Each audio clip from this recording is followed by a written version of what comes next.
Bonjour à tous, aujourd'hui on va utiliser Blender pour une animation reverse de notre logo. Vaut mieux vous montrer ça en visuel pour que vous compreniez l'animation qu'on va faire aujourd'hui.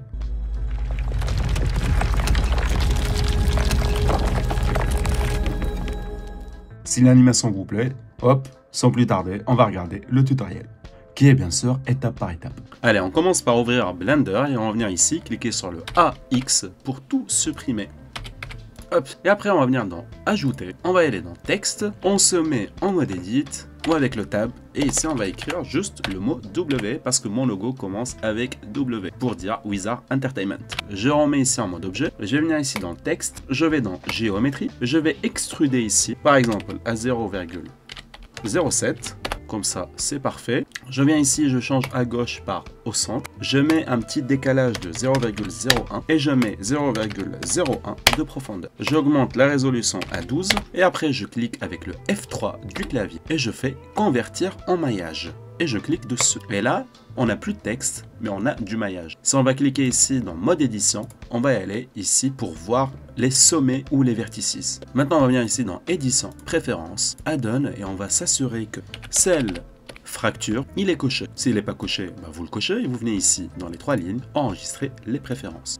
On enlève ça. Maintenant, on va venir ici dans rendu, changer le AV par cycle, le CPU par calcul GPU. On coche débruitage et on met optics. Pareil aussi pour le mode de vue de rendu. On change l'échantillon max pour la vue de 256 et aussi pour l'échantillon max du rendu. Hop. Après, je descends tout en bas. Je vais cocher flou cinétique. Je vais aller maintenant dans pellicule, je coche transparent. Et après, dans performance, je change la taille de tuile en 516. Et après, j'enregistre là où j'ai envie d'avoir ma progression. Je vais créer un nouveau dossier que je vais appeler animation 5 et j'enregistre. Vous allez venir ici dans les matériaux. Vous allez cliquer sur nouveau et après sur le plus et nouveau. Le premier, vous allez mettre la couleur ici noire et la deuxième, ce sera la couleur blanche. Je vais appeler ici matériel 2 et ici matériaux 1. Donc j'ai le M1 et le M2. Après je vais venir ici dans objet, effet rapide et là vous allez avoir celle fracture et vous cliquez dessus. Là vous mettez le bruit ici à 1. La source limite vous la mettez à 500.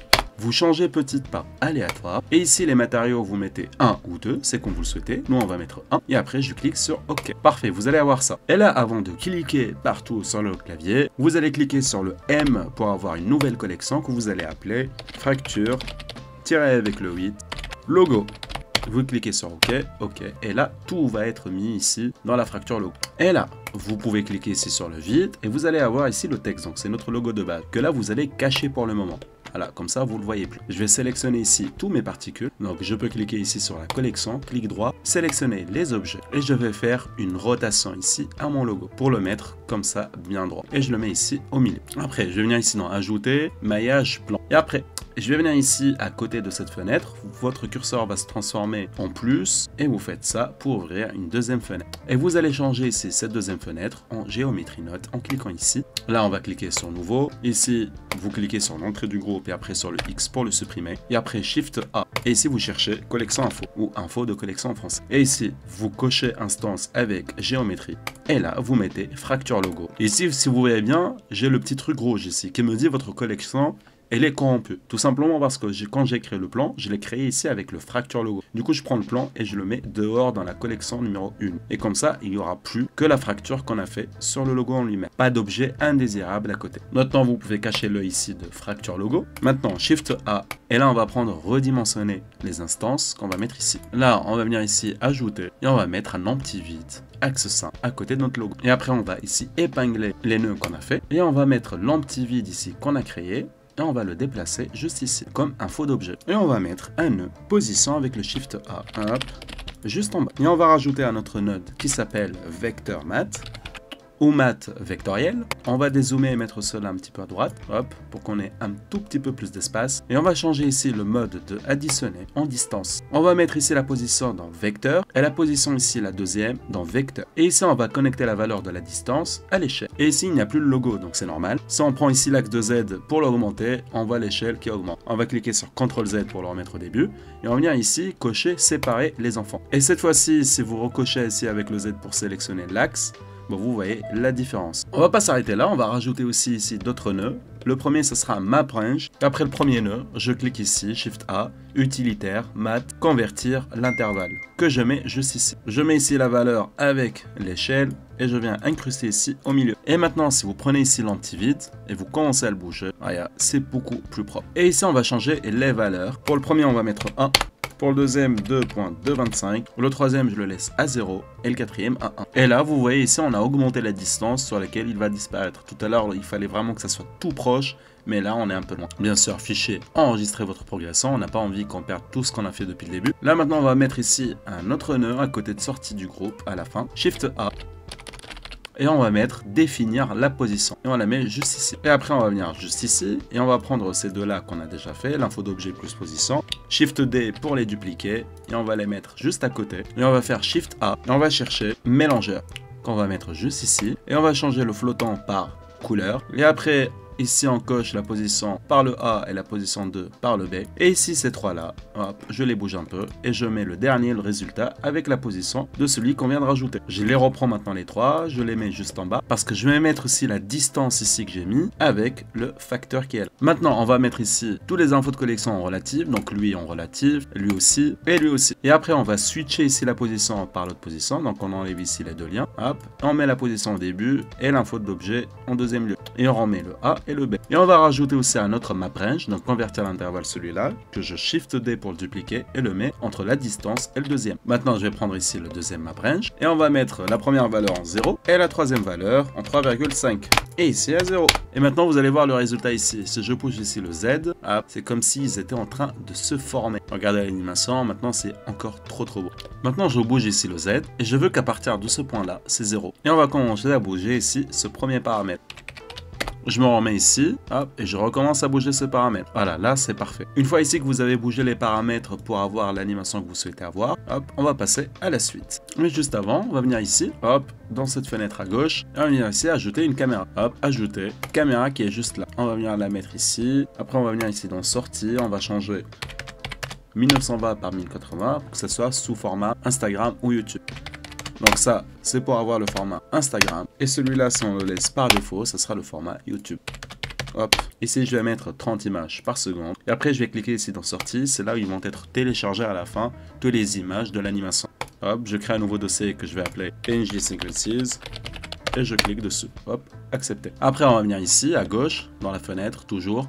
Et on va aller dans édition, préférences, add-on. Et là, on va chercher Extra Object. Voilà. Et vous allez cocher ces deux-là. Une fois que vous allez les cocher, vous allez l'activer. Vous allez venir ici dans les trois lignes, enregistrer les préférences. Après, vous allez venir ici dans Ajouter courbe. Et ici dans Courbe Profile. Et vous allez choisir Helix 3D. Voilà, cette courbe-là. Et là, la courbe va nous servir en fait de tourner tout autour de notre W. Du coup, on va venir ici dans Courbe Profile. Et on va commencer à jouer ici avec ces paramètres. Hop, l'auteur par exemple, largeur. On va changer aussi ce paramètre pour avoir plus de courbes. Ici, pour avoir un aperçu, hop, on sait que ça commence ici notre animation 3D. Donc, je vais mettre la hauteur un peu plus. Et bien sûr, j'augmente aussi la largeur pour que la caméra, elle puisse bien tourner. Et encore, la hauteur. Cliquez sur le set du clavier pour être sûr que c'est au plein milieu ici de votre animation. Maintenant, sélectionnez ici la caméra. Et après, en deuxième lieu, sélectionnez la courbe. Et après, vous faites CTRL-P, parenté à objet. Et après, vous sélectionnez ici la courbe, et vous allez ici dans courbe, dans géométrie, vous avez schéma d'animation que vous allez déplier. Et ici, si vous changez ce paramètre, la caméra va tourner tout autour de votre courbe pour faire l'animation. Et je vais ici à gauche dans la fenêtre, ajouter objet vide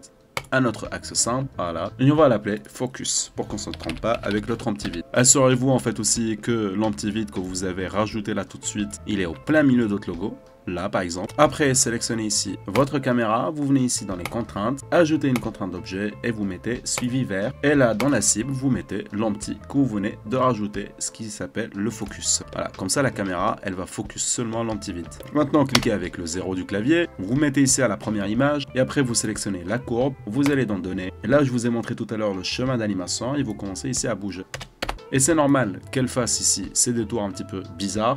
On va remettre à 0 et après on va cliquer ici sur la caméra et on va aller ici dans objet et on va tout mettre à 0.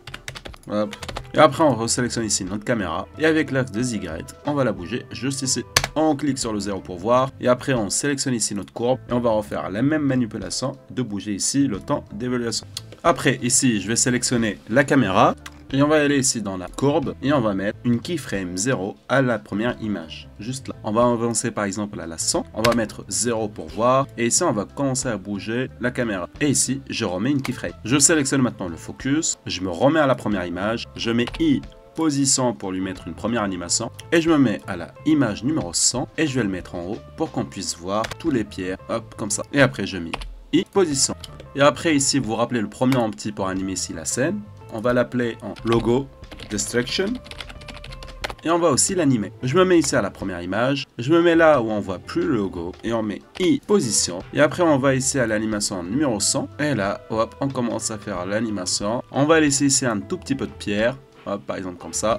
Et après I position. Et après par exemple je pars à la 130 et je fais ça pour la finir. Et je mets I position. Et maintenant vous n'avez juste plus qu'à régler le mouvement de la caméra. Vous cliquez sur le 0, vous mettez à la première image et vous commencez à voir. Là ça commence un tout petit peu tard. Donc je vais sélectionner ici l'empty. Et ici le 0, je vais l'éloigner. Comme ça je l'éloigne. Là c'est parfait. Et maintenant on sélectionne ici le focus pour que la caméra elle puisse suivre jusqu'à la fin. Par exemple là à la 100, hop, je laisse. Et ici à la 110, je vais descendre le focus en bas pour que la caméra se concentre seulement ce qu'il y a en bas. Position. Je continue de régler ici. Hop. Là, je peux sélectionner aussi la caméra hop, et aller ici dans données pour éloigner ici le champ de vue pour qu'on puisse voir ou l'augmenter ici. Et voilà. Là, ça me semble parfait pour l'animation. Maintenant, si vous avez bien sûr l'explorateur d'assets de Polyhaven, vous mettez directement une texture HDRI. Par exemple, je choisis celle-là. Après, je vais ici dans Monte et je la mets en 4K. Sinon, vous utilisez directement le site de Polyhaven. Et après, on se met avec ce mode de rendu pour voir. Et voilà, c'est parfait. Vous pouvez aussi bien sûr changer la couleur ici du blanc. Je vais cocher ici, hop, sélectionner par exemple le texte, après venir dans matériaux, je me mets sur la M2 et là si vous choisissez n'importe quelle couleur, voilà, on pourra la voir directement. Je vais le mettre par exemple de mon côté en rouge. Et là, l'animation, elle est finie. Il vous reste juste maintenant cliquer ici, hop, fusionner les zones, on les met juste de ce côté-là, je clique sur le 0, je me mets à la vue que j'ai envie d'avoir, je clique sur le F12 pour avoir déjà un rendu ici de mon animation, parfait. Puisque l'animation, elle vous plaît, vous allez venir ici, vous voyez là, pour l'appareil photo, vous allez le décocher. Après, mettre un podium ici dans votre scène. Moi, j'utilise directement BlenderKit. Je viens ici, je clique sur podium, hop. Et là, j'ai vraiment plusieurs scènes que je pourrais utiliser sur ma scène. Donc, ce n'est pas sorcier de faire la même chose que moi. Juste ici, vraiment, c'est rapide et simple. Je me mets à la première image. Je vérifie ici dans la sortie les débuts de mon animation et la fin de mon animation. Et après, fichier enregistré. Et vous cliquez sur rendu, rendre l'animation. Merci à vous d'avoir regardé ce tutoriel. Et je vous dis à la prochaine pour une nouvelle animation.